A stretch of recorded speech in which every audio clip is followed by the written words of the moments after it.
Hi class, now this is time for the third chapter, the judiciary in India. And student, this is the part second of this video. Okay, in the part 1 we have already studied the some topics in this chapter, and what we have studied: the role of judiciary, the branches of legal system, the Supreme Court. Okay, but in this video we will study about the High Court. Okay, High Court and subordinate court. Subordinate court and independence of judiciary. Got it, everyone? Students, High Court. High Court, it is the highest court.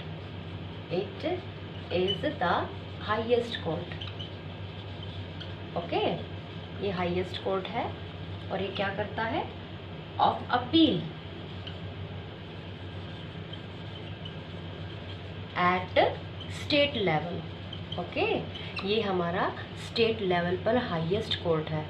Okay, and at present student, at present there are 25 high court in India. Okay students, high court क्या काम करता है? क्या function high court का? High court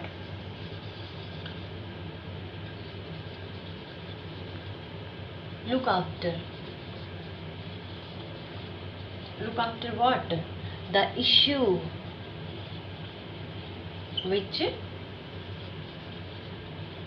are not solved in district level. जो district level पर जितने भी केस होते हैं वो सॉल्व नहीं होते हैं, तो वो क्या करता है? हाई कोर्ट उनको देखता है. Okay, and you know student very well, Punjab and Haryana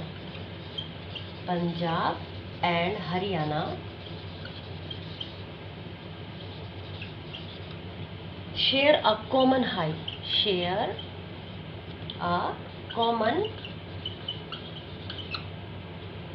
high court in Chandigarh. Okay, Punjab और हरियाणा का एक ही हाई कोर्ट है और वो कहाँ है? चंडीगढ़. क्योंकि मैंने क्या बताया था आपको कि स्टेट लेवल पर होते हैं हाई कोर्ट, और पंजाब और हरियाणा की क्या है? Same capital, Chandigarh. So that's why share a common high court in Chandigarh. Okay, it's one more thing, the जो सेवन स्टेट है जो हमारे 7 states, where in northeast, in the northeast share the high court in Guwahati. Okay students, 7 state. अब वो 7 state कौन कौन सी है? You no, Meghalaya, Arunachal Pradesh, Nagaland, Tripura, Assam, Manipur and Mizoram. These are the 7 states, and these 7 states share the high court in Guwahati. Again listen, the 7 states are Meghalaya, Arunachal Pradesh, Nagaland, Tripura, Assam, Manipur and Mizoram. Okay, और इनका high court कहाँ पर है? Guwahati. Is that clear? Now composition in high court. What? A high court consists, students listen carefully, a high court consists what? Of a chief minister. Sorry, chief justice, not the chief minister, chief justice. Okay, chief justice and other जजेस। जैसे supreme court में था, एक chief justice होता है और बाकी अन्य जज होते हैं, same as well as here high court consist of a chief justice and other जजेस। Okay, and students one more thing, जो चीफ जस्टिस है, this chief justice of high court is appointed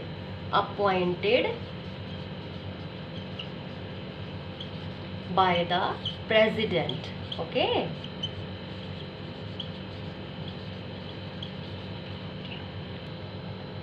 President in consultation with the Chief Justice of India and the Governor of the state। It means जिस state में जो भी high court होती है और उसका चीफ जस्टिस अगर चुना जाना है तो वो कौन चुनेगा? प्रेसिडेंट। और किस किस की सलाह पर? एक तो सुप्रीम कोर्ट का जो चीफ जस्टिस होता है वो अपनी सलाह देता है, और जो उसी स्टेट का जो गवर्नर होता है वो भी प्रेसिडेंट को अपनी राय देता है, तब प्रेसिडेंट उसको अपॉइंट करते हैं। ओके, एलिजिबिलिटी, इट मीन्स एक हाई कोर्ट के जज में वो क्या क्या गुण होने चाहिए कि वो अपने उस पर अपॉइंट किया जाए। So what? Citizen of India. Okay, a citizen, उसको भारत का नागरिक होना चाहिए, citizen of India. High court advocate, a high court advocate for at least 10 year। It means 10 साल तक उसने हाई कोर्ट में एडवोकेट के तौर पर काम किया हो। Okay, and a holder of a judicial office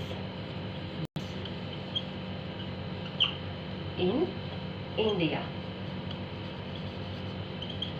for at least 10 years। और 10 साल तक उसने एक होल्डर के तौर पर काम किया हो जुडिशियल ऑफिस में 10 साल तक। Okay, these are the eligibility of a जज in high court. Okay, now tenure. अब tenure, what is the meaning of tenure? A legal right to live in a place, hold a job.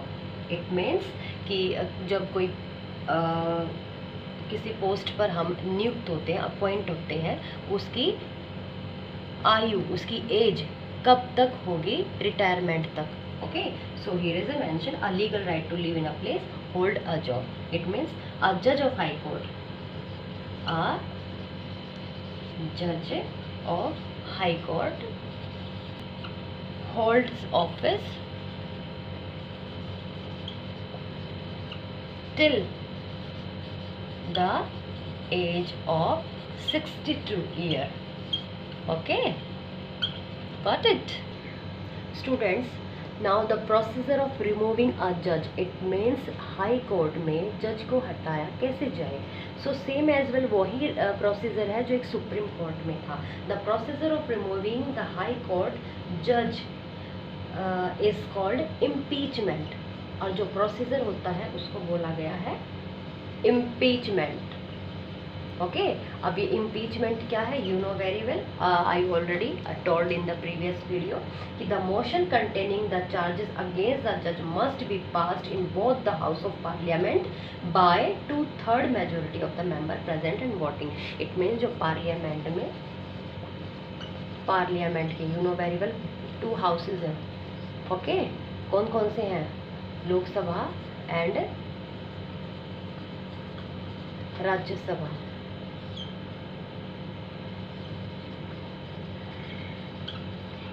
इन दोनों के 2/3 member एक तो वो present हो उस time जब एक जज को हटाने का प्रोसीजर चल रहा हो और वो अपना वोट डालें।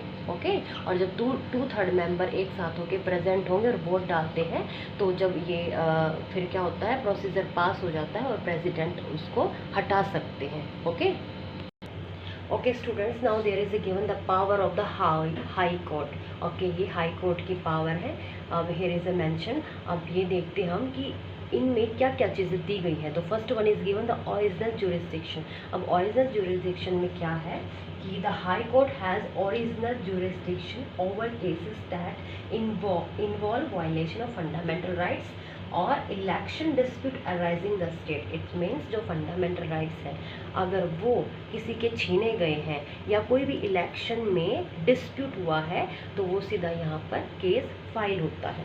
ओके और यहाँ पर उस चीज़ की सुनवाई होती है। Okay now the second one is given appellate jurisdiction. अब ये क्या है, एपलेट ज्यूरिसडिक्शन में है कि the power to hear appeal in civil, criminal and revenue cases against the judgment of a lower court in the state and review the judgment in. Okay it means जो lower court है जैसे subordinate court है जो district level पर होती है, अगर वहाँ पर सिविल और क्रिमिनल और रिवेन्यू रिलेटेड जितने भी केस हुए हैं अगर वहाँ पर उस चीज़ का सेटिस्फेक्शन नहीं मिला है लोगों को तो वो क्या करते हैं, एपलेट इसके तहत जाकर हाई कोर्ट में अपना केस फाइल करवा सकते हैं।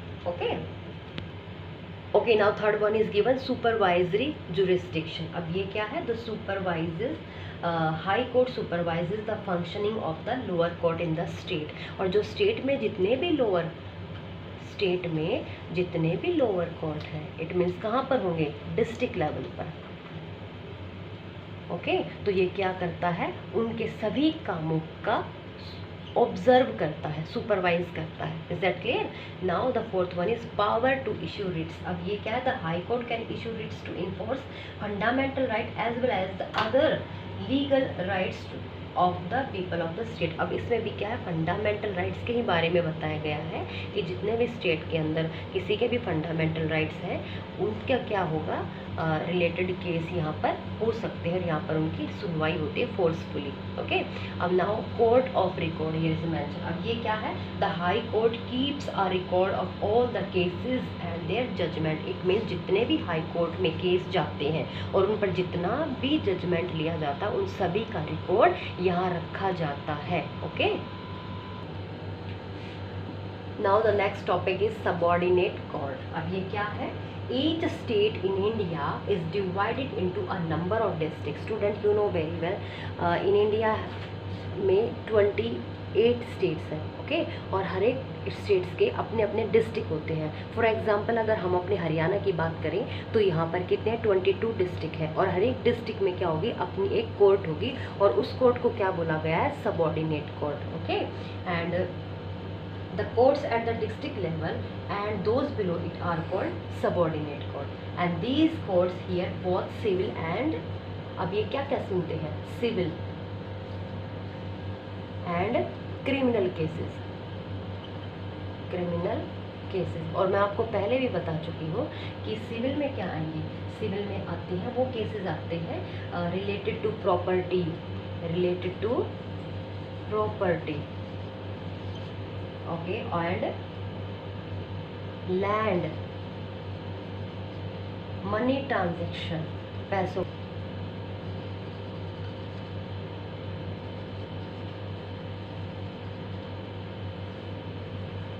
विल, मैरिज, अपनी मर्जी से शादी करना, डाइवोर्स। ओके ये सभी के सभी हमारे किस में आएंगे, सिविल केसेस में। एंड क्रिमिनल केसेस और यू नो वेरी वेल कौन कौन से होंगे, रोबरी, एक तो murder, robbery and dacoity.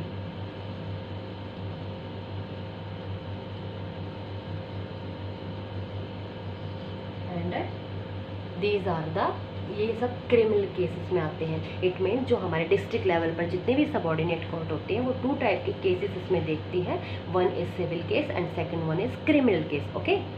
Okay now the another topic is revenue court. अब स्टूडेंट्स रिवेन्यू कोर्ट्स में क्या होगा, डील्स विद, ये किसके साथ डील्स करती हैं, cases related to the land record of agriculture में जितना भी एग्रीकल्चर से रिलेटेड रिकॉर्ड है, ज़मीन से उसका बेचना, खरीदना और एंड कलेक्शन ऑफ रेवेन्यू और रेंट, जो भी उस पर किराया आता है और बेचने में कितनी कमाई जाती है, वो सारा का सारा यहाँ पर क्या होता है, उससे रिलेटेड जितने भी केस होते हैं वो रेवेन्यू कोर्ट्स उसको देखती है, उनको संभालती है। Okay, and they assess and collect land revenue from agricultural land holders. Okay, और अब लिसन टू मी स्टूडेंट्स, अब ये भी 2 टाइप्स में है। कैसे? The first one tehsil level पर, tehsil level student, tehsil level पर the land disputes are heard by revenue officer called tehsildar. It means जो भी तहसील लेवल पर है और जितने भी लैंड से रिलेटेड डिस्प्यूट होते हैं उनके ऑफिस में कौन उनको देखता है? तहसीलदार। ओके, और डिस्ट्रिक्ट लेवल पर, अब जितने भी डिस्ट्रिक्ट लेवल पर हैं such cases are heard by district collector. Okay, यहाँ पर कौन है? तहसीलदार उनको की सुनवाई करता है, देखता है उन केसेस की, और यहाँ पर district collector.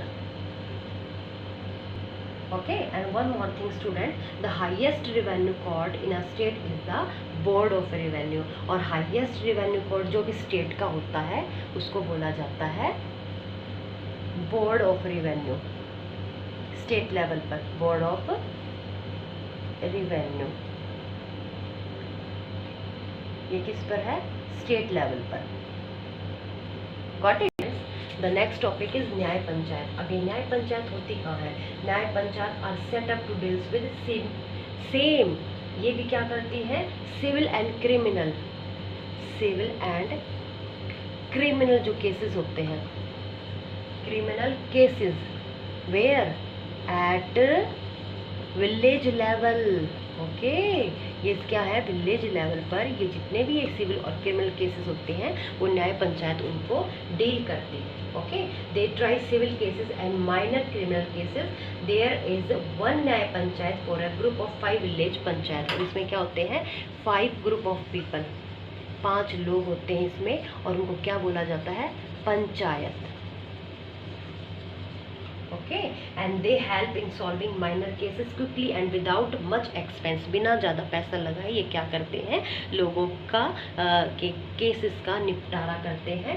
And panchayat courts can only impose small fines, they can not spend people to jail. और ये क्या करते हैं? ये बहुत थोड़ा फाइन लगाते हैं लोगों पर, और क्या करते हैं? उनको जेल नहीं भेजते हैं। Okay okay, the now next topic is लोक अदालत। स्टूडेंट, लोक अदालत क्या है? लोक अदालत और people's court have been set up by the government to provide speedy and inexpensive justice to the people. It means ये गवर्नमेंट के द्वारा ही बनाई गई है। किसने प्रोवाइड किया इसको? सेटअप बाय, इसको सेटअप किया है, setup bye the government, set किया है। ओके, एंड स्टूडेंट्स अब एक बात और चीज़ यहाँ पर, इसमें इसको सेट तो गवर्नमेंट ने किया है, लेकिन इसमें कोई ना कोई तो जज बैठते होंगे या कोई तो अधिकारी होते होंगे, और वो कौन होते हैं? अ लोक अदालत is preceded over a retired, अब यहाँ पर रिटायर्ड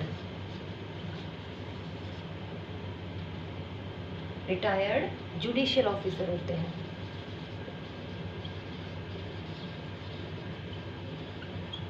क्या करते हैं? Helped by 2 other member who are usually a social worker and a lawyer. और इसके साथ 2 और मेंबर होते हैं, 2 मेंबर, और वो कौन कौन होते हैं?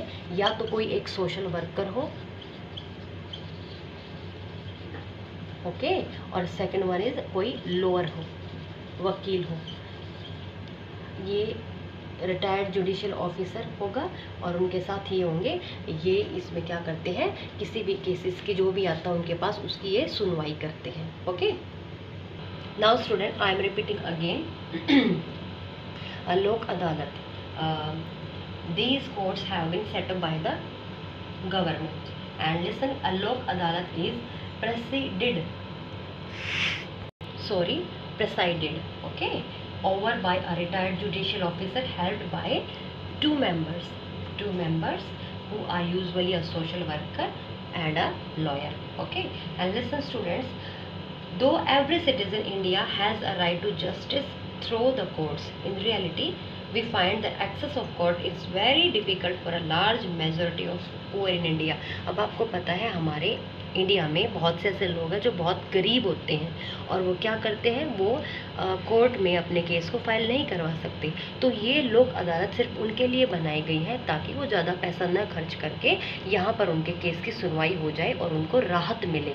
Okay students, in the early 1980s, क्या हुआ 1980s में, the supreme court greatly simplified the legal process by introducing the system of PIL. This is the full form of PIL, public interest litigation. अब ये क्या होते हैं? Public interest litigation means for a protection, for a protection, it means of public interest, of public interest. Okay students, और इसको कहाँ mention है? ये आर्टिकल 39A में ये मेंशन है ऑफ द इंडियन कॉन्स्टिट्यूशन। और इसको बनाया किसने? It is introduced by the PN Bhagwati. Okay, PN Bhagwati. Students, I'm again repeating this PIL. This is the public interest litigation, and public interest litigation means for a protection of public interest. और ये कहाँ पर है? Article 39A में इसको बताया गया है, कॉन्स्टिट्यूशन ऑफ इंडिया। और इसको इंट्रोड्यूस किसने करवाया? It is introduced by the PN Bhagwati. Got it? Okay, this is the next topic, judiciary in India. इसका मेंशन क्या है? लिसन, जुडिशरी का इंडिपेंडेंस होना, आज़ाद होना क्यों ज़रूरी है? फॉर एग्जाम्पल सोच के देखो ज़रा, your family has a piece of land which has been forcible occupied by administration. It means क्या है कि आपकी फैमिली बहुत अच्छे तरीके से रह रही है और आपके पास कोई ज़मीन है और उस ज़मीन पर किसी मिनिस्टर का बेटा आकर फोर्सफुली तरीके से उसको क्या करता है? अपने अंडर में लेना चाहता है। And you go to the court to get justice. और आप क्या करते हो? कोर्ट में जाते हो अपने जस्टिस मतलब न्याय को लेने के लिए। सो क्या होगा कि if the minister had the power to remove the और डिसमिस अ जज, अगर एक मिनिस्टर के पास ये होगी, बिल्कुल पावर होगी कि वो क्या करेगा, उसको जज को हटाने की या उसको क्या अपने प्रेशर में लेने की कि तुम उसको अच्छा जजमेंट नहीं बताओगे, मतलब उसके फेवर जो भी एक उचित न्याय होगा वो नहीं दोगे, तो क्या होगा? द जज would not be able to act independently. और इसी डर से बचने के लिए मिनिस्टर्स या गवर्नमेंट के पावर को मिसयूज़ होने से बचाने के लिए, किसी भी व्यक्ति को उनसे परेशानी न दिलाने के लिए यहाँ पर जुडिशरी को हमारे कॉन्स्टिट्यूशन ऑफ इंडिया ने आज़ादी दी है। ओके, उसको इंडिपेंडेंस बनाया है। और वो कैसे बनाया है? उसके लिए फॉलोइंग वेज कुछ ऐसी चीज़ें बताई है कि the separation of power, the separation, it means separation of power. अब ये क्या है separation of power? It means you know very well कि there are the 3 organ of the government, और वो क्या है? executive, legislature and judiciary.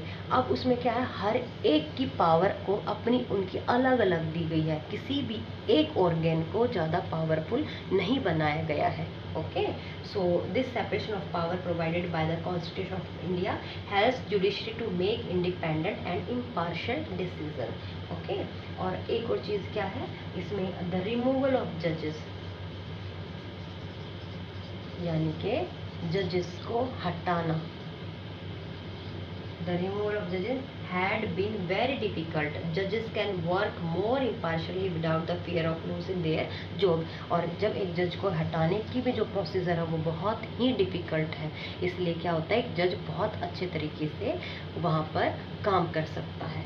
Okay, और एक और चीज़ है इसमें, in India, the judges of Supreme Court are not allowed to practice after retirement as they may not remain fair in the discharge of their duties while in service. Okay, service के बाद जो supreme court के जज हैं उनको retirement के बाद allow नहीं किया जाता काम करने के लिए।